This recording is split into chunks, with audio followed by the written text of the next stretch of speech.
Dari hari ke bulan, bulan ke tahun, akhirnya melangkah masuk Super Saigon Aeon Shah Alam. Tanpa ekspektasi yang tinggi, tanpa niat yang jitu dan juga tanpa memilih mipo yang popular. Melihat menu dan tertarik dengan Aussie Beef Fried Rice, pilih tanpa ragu-ragu dan akhirnya beside of Saigon Beef Don with Rice, kita orang try banh mi marinated barbecue pulled beef. Dia punya rasa pun tak kurang guys.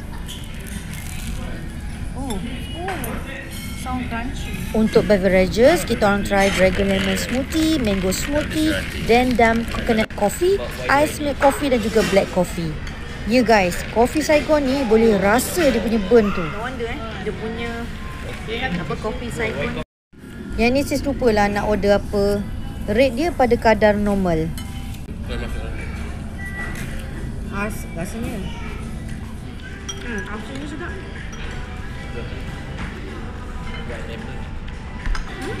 Sedap ni daripada makan dekat Vietnam.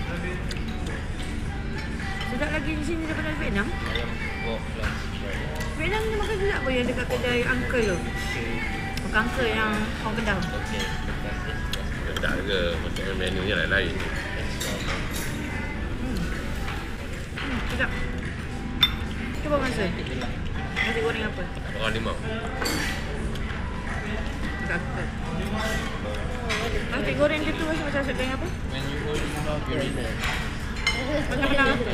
Vietnam ni rasa. Dia ada rasa macam ada udang. It's not that I don't want to try. I don't really try. Yeah, then like me. Dah lama nak tidur tapi tak pergi-pergi. Ini tadi apa? Saigon. Yet you are still here.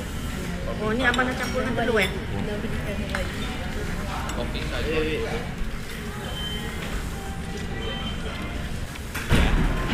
That's not Vietnam. Okay, sure. Ni memang cara kita orang makan lah. Rotate. Sama. Okay lah. Ramdan. Which one? But I've experienced meet this salt. Coconut coffee.